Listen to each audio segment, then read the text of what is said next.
símbolo de São Paulo e um oásis no meio da selva de pedra. O Parque Ibirapuera completou 70 anos e, para comemorar a data, o Câmara Reportagem presta uma homenagem contando um pouco da história desse que é um dos mais frequentados e gratuitos espaços de lazer da cidade.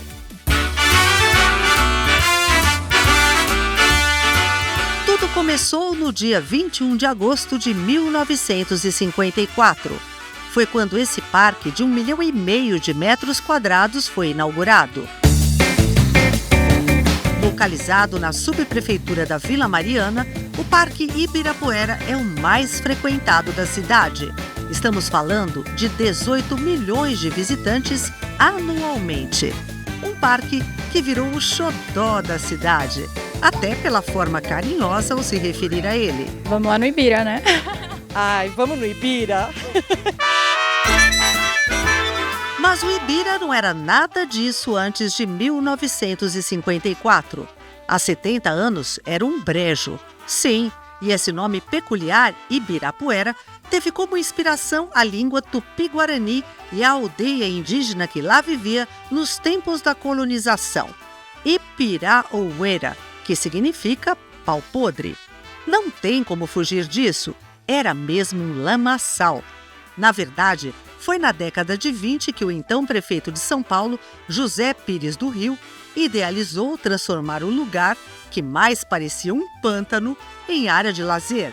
Pensou, por que não transformar em um parque como os de inspiração europeia? Bois de Boulogne, na França, Hyde Park, na Inglaterra. Mas foi um sorocabano, Manuel Lopes de Oliveira, jornalista científico do Instituto Biológico, chefe da divisão de matas, parques e jardins de São Paulo, que realizou o primeiro movimento para tornar o Ibirapuera o que é hoje. Manequinho Lopes, como era conhecido, plantou no local centenas de eucaliptos australianos para drenar o terreno e eliminar o excesso de umidade. A partir disso, a criação do parque poderia se concretizar. A pesquisadora e professora de arquitetura da Universidade Mackenzie resgatou um pouco dessa história. Essa área foi incorporada ao patrimônio público em 1917. 10 anos depois, o prefeito, que era o Pires do Rio, leva um documento à Câmara dizendo que a cidade precisava de mais parques. E aí decidem que vai virar o Parque Ibirapuera, e para essa área eles vão transferir, como uma ação de posse, também de zeladoria, o viveiro de plantas municipais. Ambientalmente não podia ter havido melhor uso e destinação para essa região, que é uma bacia de fundo de vale, é a maior área não impermeabilizada que a cidade tem. Isso é um grande valor para a gente. Mas o parque, propriamente dito, só começou a sair do papel, para valer, em 1951, quando o então governador Lucas Nogueira Garcês instituiu uma comissão mista composta por representantes dos poderes públicos e da iniciativa privada para que o Parque Ibirapuera se tornasse marco das comemorações do 4º centenário da cidade. Pelas mãos da equipe de Oscar Niemeyer, o projeto arquitetônico ganhou forma. Tornar o parque em centro permanente de cultura e lazer foi um desafio e tanto. O primeiro desafio foi implantar o conjunto arquitetônico do Niemeyer, composto pela Marquise, interligando 3 palácios: o Palácio das Nações, o Palácio dos Estados, o Palácio das Indústrias, onde a gente tem a Bienal hoje, o auditório e o Palácio de Exposições, que é a Oca, né? E a entrada que se daria na parte central, articulando uma grande passarela coberta que é a Marquise e esses edifícios. Foi desenhado um grande lago que circundava todo esse espaço, numa cota inferior, né? E um talude onde foi acomodado grande parte da vegetação retirada e incorporada no parque. Foi constituído um viário estrutural, um viário secundário. Os acessos eles eram indiretos, tanto aos edifícios como ao próprio sistema, e nessa parte superior apenas trânsito de pessoas percorrendo. A arquitetura paisagística, parques e jardins contou com o arquiteto Otávio Augusto Teixeira Mendes, que tinha sido diretor do Serviço Florestal do Estado. Teixeira Mendes desenhou um parque moderno. Então, o parque se abre para a cidade e convida a cidade a fazer parte do parque, e quem está dentro do parque também enxerga a cidade.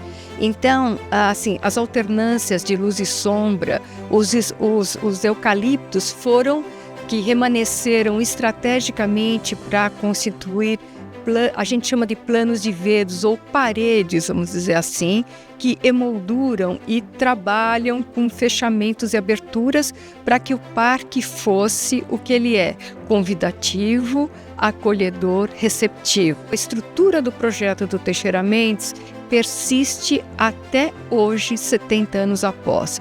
Toda a introdução de vegetação que foi feita ao longo de todo esse tempo, e não foi pouca, não descaracterizou a estrutura do parque. E, muito pelo contrário, as pessoas cada vez mais se apaixonam, se envolvem e entendem aquilo como parte do seu parque e da sua cidade. Mas o que era para ser entregue na festa de 400 anos da cidade não aconteceu. O parque só ficou pronto 7 meses depois, em agosto. E foi na mesma época que foi trazida e construída no parque uma espécie de réplica inspirada no Palácio de Katsura, importante edificação em Kyoto, no Japão. No Parque Ibirapuera é conhecido como Pavilhão Japonês, um lugar que celebra a amizade entre as duas culturas. O pavilhão, ele nasce junto com o parque, né? Então, onde a comunidade japonesa, junto com o Japão, com o governo japonês, se unem, né, para dar esse presente, né, no quarto centenário. Ela é uma construção que ela veio do Japão, né? Então ela foi planejada, montada, desmontada e trazida aqui para o Brasil, trazida aqui para o Parque de Ibirapuera, né, que a gente está completando também junto com o Parque 70 anos, para trazer um pouco da cultura japonesa para os brasileiros.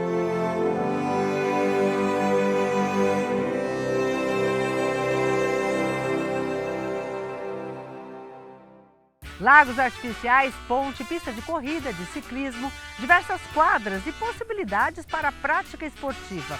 No próximo bloco, você vai conhecer o Parque Ibirapuera do ponto de vista das áreas verdes e de como isso impacta na nossa qualidade de vida.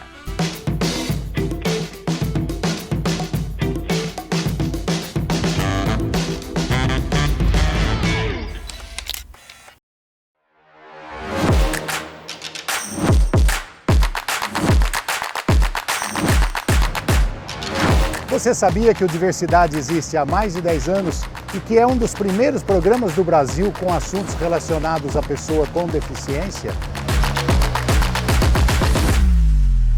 Todas as edições do programa você confere na nossa playlist do Diversidade no YouTube. Basta adicioná-la à biblioteca de vídeos para assistir aos nossos conteúdos quando você quiser. Acesse youtube.com/Câmara São Paulo. Aproveite, se inscreva no canal e ative o sininho de notificações para receber vídeos novos. Rede Câmara São Paulo, sua conexão com a política da cidade.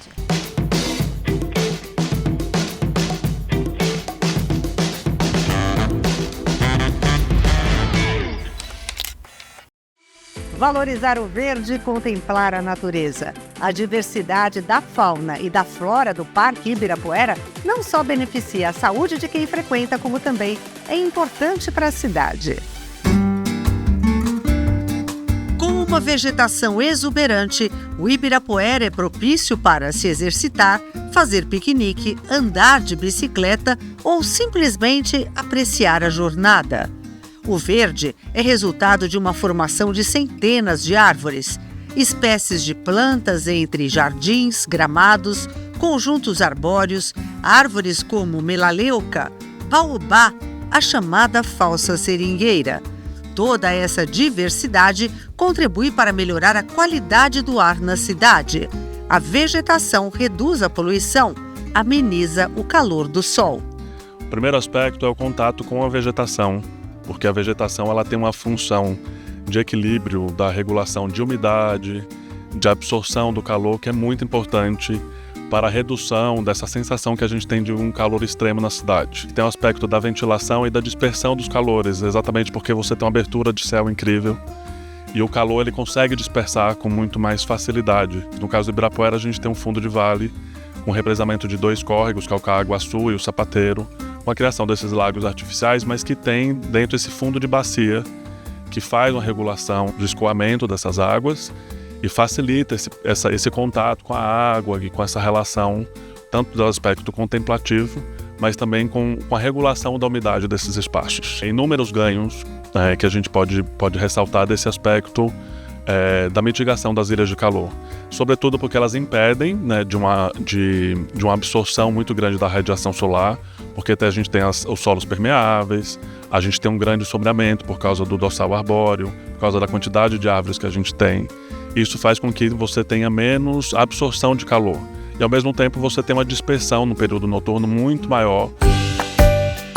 A fauna também é rica. São muitas espécies de animais que povoam o Parque Ibirapuera. Basta circular e ir apreciando a natureza, aquáticos ou terrestres.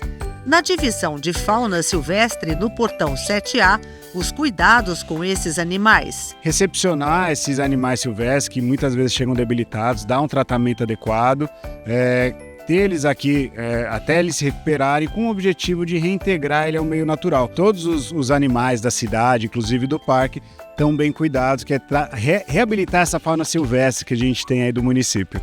Toda essa beleza natural faz do parque um dos principais pontos turísticos da cidade e com espaços diversos para a prática esportiva. Hoje eu estou tendo a oportunidade de fazer parte de um grupo de corridas como tantos outros que tem aqui no Ibirapuera. Esse aqui é um grupo de mulheres. Elas se apropriam da natureza para cuidar da saúde e da qualidade de vida. E hoje estamos na pista de Cooper, que circunda o parque, tem sombra. O Ibirapuera está completando 70 anos. O que você acha desse parque? Eu acho que ele representa São Paulo em questão de natureza, em questão de não ser a cidade poluída, é a cidade ar puro, é natureza, é viver, é vida. A gente tem a natureza, a gente tem o ar, a gente tem pessoas felizes porque também estão compartilhando, né, desse momento. O espaço é muito gostoso, muito bem distribuído. Correr no parque é vida, é ar puro, tranquilidade, sossego, paz. Embora a gente carregue o celular, a gente põe ele no modo silencioso, né? E é paz, vida, é bem-estar puro, saúde. Respirar ar puro, colocar o corpo em movimento, pequenas ações com impactos marcantes. O corpo acelera, mas também desacelera com uma prática, por exemplo, como a da meditação. O parque é propício também para isso. São as várias vantagens que podem ser constatadas. Tem pesquisas que falam que você fazer atividade física ao ar livre, você vai performar melhor, porque você vai se conectar menos ao estresse gerado pelo exercício e você começa a se conectar com tudo que está à sua volta. Então a percepção de esforço subjetiva fica muito menor. Nesse estudo também foi pesquisado, através de uma ressonância magnética, as ondas cerebrais alfa, e isso mostrou que elas estavam altíssimas, então a redução da depressão também foi avaliada. E esse aqui é um lugar emblemático, a praça que é uma paz. Aliás, esse era o nome até junho deste ano, mas por iniciativa dos vereadores Milton Leite, do União, Luna Zaratini, do PT, Janaína Lima, do PP e Manuel Del Rio, do PT, a praça mais aberta do Parque Ibirapuera mudou de nome. Agora é Praça da Paz Rita Lee. Paz porque há várias árvores plantadas de diversas regiões que simbolizam a união dos povos. E Rita Lee, em homenagem à cantora paulistana, que aqui encontrava o seu lugar de refúgio. E quer saber? Rita Lee sabia das coisas. O lugar é mágico.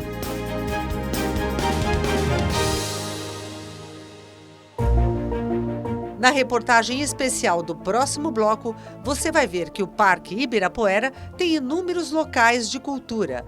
Seja arte, literatura, música ou ciência, tem experiência para todos os gostos.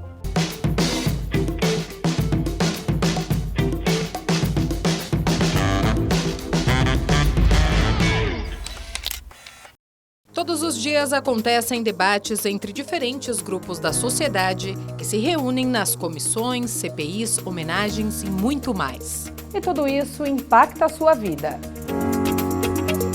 O Jornal da Câmara se preocupa em trazer diariamente informações relevantes sobre o que acontece dentro da maior Câmara de Vereadores da América Latina. Não perca de segunda a sexta-feira, à 1h30 da tarde, ao vivo no canal da Câmara São Paulo no YouTube e no canal aberto digital 8.3. Rede Câmara São Paulo, sua conexão com a política da cidade.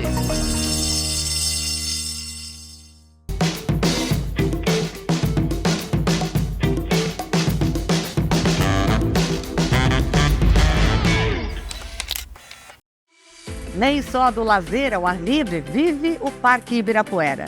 O parque abriga espaços importantes de cultura, ciência e entretenimento. Até o mais assíduo frequentador do Parque Ibirapuera dificilmente visitou todos os lugares de exposições e eventos disponíveis nesses mais de 158 hectares. Mas se você é exceção a essa regra, parabéns, porque nesse quesito o parque é muito bem servido. Uma arquitetura pródiga com projetos icônicos, obra do renomado arquiteto Oscar Niemeyer. O pavilhão Titilo Matarazzo, mais conhecido como Pavilhão da Bienal, com toda a sua imponência e um espaço de 250 metros de comprimento por 50 de largura, tem uma amplitude peculiar, uma rampa inusitada, que se transformou num marco na história da arte brasileira. Abrigou inúmeras mostras. O local ficou famoso com a Bienal do Livro e já serviu de palco para o prestigioso evento São Paulo Fashion Week. Mas, além das grandes exposições, vale dizer que o espaço oferece amplas possibilidades para o conhecimento. O pavilhão está muito integrado com a vida das pessoas que frequentam o parque, para além da exposição monumental que acontece aqui a cada 2 anos. Quando nós não temos a grande mostra de artes visuais que acontece a cada 2 anos aqui no pavilhão da Bienal, nós cedemos o prédio para outros eventos culturais ligados à gastronomia, à moda, a artes visuais. Por exemplo, a Fashion Week que acontece aqui, a SPArt acontece aqui e outros grandes eventos em São Paulo. É um dos maiores espaços cobertos para evento da América Latina. A Bienal tem um departamento educacional, educativo, dentro da sua estrutura, que tem como objetivo difusão e educação. Então, a cada mostra, nós preparamos material audiovisual e também os encontros aqui na exposição, orientamos alunos e professores, um trabalho de difusão pelo interior do estado e pelo Brasil, levando a Bienal para as pessoas que não puderam vir a São Paulo visitar a exposição. Mas, além da Bienal, os museus são um capítulo à parte. O MAC, Museu de Arte Contemporânea, é um complexo de 30 mil metros quadrados de arte. São 6 andares com um acervo de 10 mil obras de diversos estilos e artistas. Mas o MAC está fora do Ibirapuera, assim como o Obelisco. Na verdade, são 2 equipamentos que faziam parte do parque, mas depois, com a necessidade de abertura de vias, ficaram do lado de fora. No interior mesmo, ficaram o Museu de Arte Moderna, o MAM, com as mostras itinerantes e o acervo fixo, com 5 mil peças. E a OCA, nome popular do pavilhão Lucas Nogueira Garcês, que é mais um local de exposição criado pelo arquiteto Niemeyer.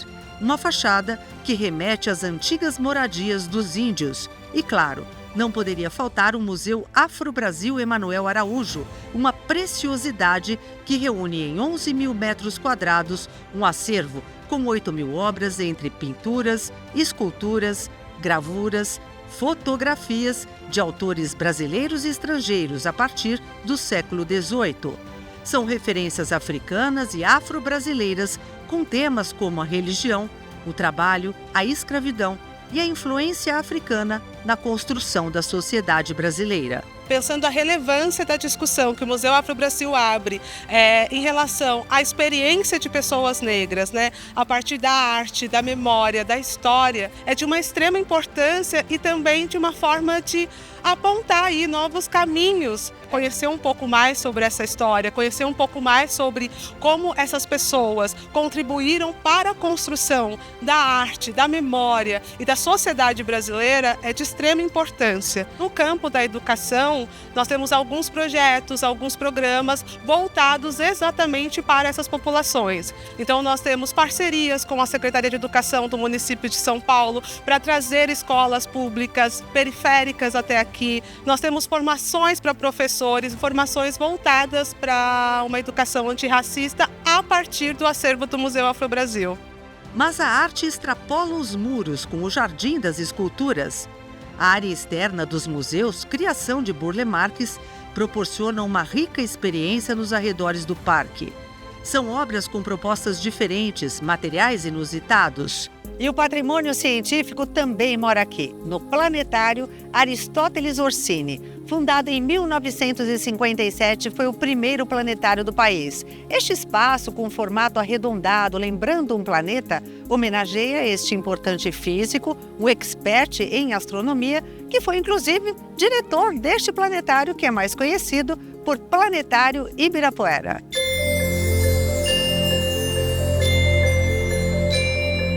Programa de entretenimento dos melhores, com ticket para uma viagem pelo espaço.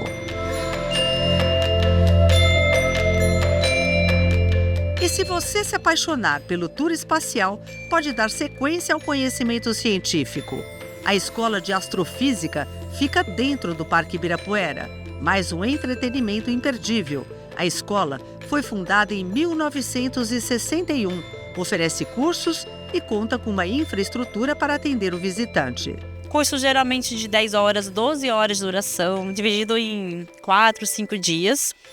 E aí as pessoas procuram, principalmente o curso de reconhecimento de céu, que a gente faz aqui dentro, totalmente aqui dentro da sala do planetário. As pessoas aprendem a localizar as principais constelações, principais estrelas. É um mundo de lugares para conhecer. Mas nem só de educação, arte e ciência vive o parque. Literalmente, o show não pode parar.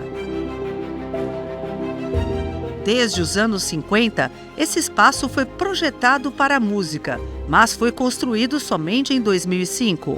E valeu a espera. Com capacidade para 800 pessoas, esse auditório é belíssimo. Esse longo corrimão em madeira com base em ferro acompanha toda uma passarela em caracol.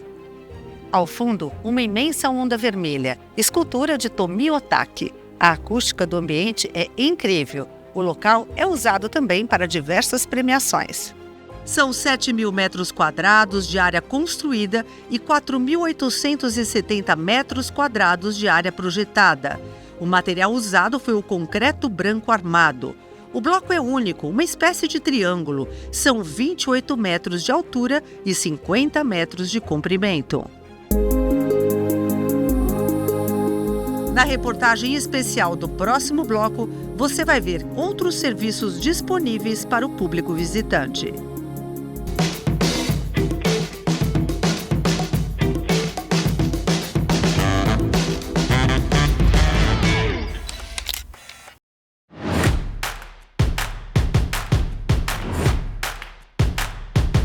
Tudo o que impacta a vida das pessoas com deficiência você encontra no Diversidade.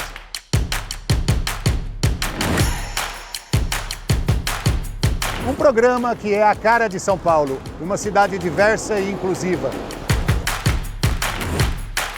Toda semana uma nova conversa com especialistas de diversas áreas, sempre com conteúdos relevantes para você que nos assiste. Um combate à desinformação e ao capacitismo. Toda sexta-feira, à 13h, no nosso canal do YouTube, youtube.com/Câmara São Paulo ou no canal 8.3 da TV aberta digital. Não perca, Rede Câmara São Paulo, sua conexão com a política da cidade.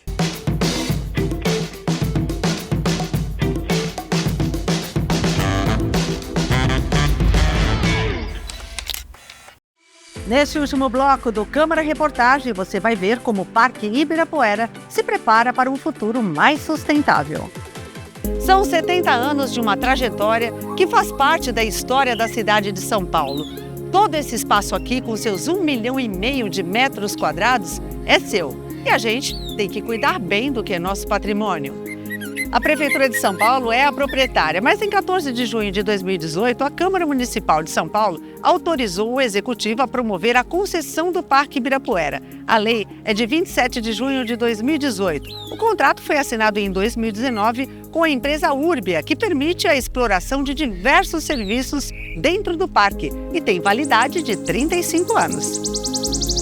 Preocupação com o meio ambiente também é uma constante no parque, que promove diversas ações sustentáveis.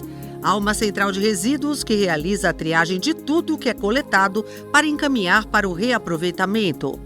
E uma preocupação enorme com o lixo gerado.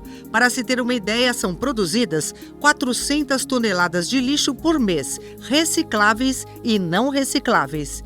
Existe uma lixeira somente para o coco consumido, que é o maior volume e o maior peso do lixo do parque. Esse coco é recolhido e encaminhado para a central.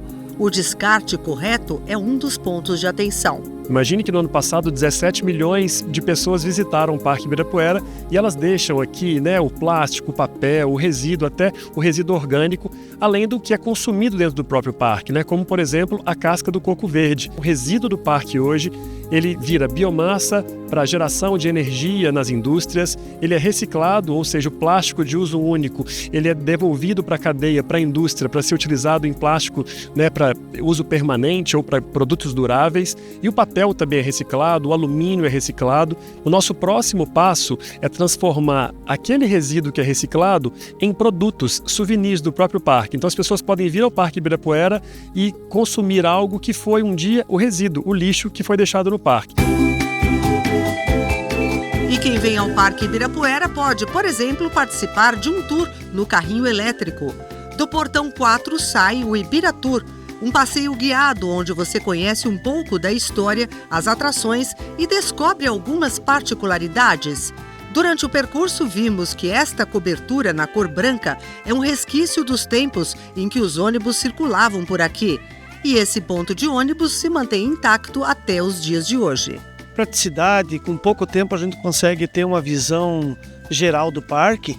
E também pela comodidade, Tu vai parando, a pessoa vai explicando, ele vai explicando como que funciona, o que era aqui. Então, para nós foi muito produtivo e a facilidade foi muito grande. É um passeio acessível, então nós temos carrinhos apropriados para cadeirantes, pessoas com deficiência.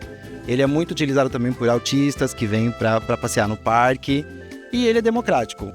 Ao entrar no parque, você também tem a opção de retirar gratuitamente uma pulseira para escrever os dados pessoais. A pulseira pode ser usada em crianças, adultos, é uma segurança a mais para localizar alguém que possa se perder. Às vezes as crianças dão um deslize, desvia, some das nossas vistas e fica muito mais fácil, a gente se sente mais seguro. Acredito que é uma iniciativa ótima para todos os pais. Quem circula pelo parque há bastante tempo tem sempre uma lembrança das épocas antigas e comemora esse parque pujante dos tempos de hoje. Um parque completo, dinâmico, democrático, uma experiência das mais prazerosas. O parque, ele era totalmente aberto, entrava moto, carro, tudo passava por aqui. Depois fecharam o parque, Aí ficou melhor, não tinha ciclovia, não tinha nada. Hoje tem bastante essas melhorias. Isso aqui é saúde, Pra gente é bom. O Parque Ibirapuera é patrimônio histórico e arquitetônico nacional desde 98 pelo IPHAN, Instituto do Patrimônio Histórico e Arquitetônico Nacional. Desde 92 pelo CONDEFAT, Conselho de Defesa do Patrimônio Histórico, Arqueológico, Artístico e Turístico do Estado de São Paulo. E pelo COMPRESP, Conselho Municipal de Preservação do Patrimônio Histórico, Cultural e Ambiental da cidade desde 97. Isso significa dizer que está muito bem protegido, tanto em nível federal, estadual ou municipal. E não só o parque, mas as áreas residenciais adjacentes. Ninguém pode mexer com essa maravilha que é uma das joias da cidade de São Paulo. Nesse aniversário, a gente comemora um parque que é um presente para a cidade. Um lugar de descanso, de cultura, de lazer, conhecimento, qualidade de vida. Parabéns, Ibirapuera! Muitos anos de vida com essa vocação de tornar a cidade de São Paulo cada vez mais rica.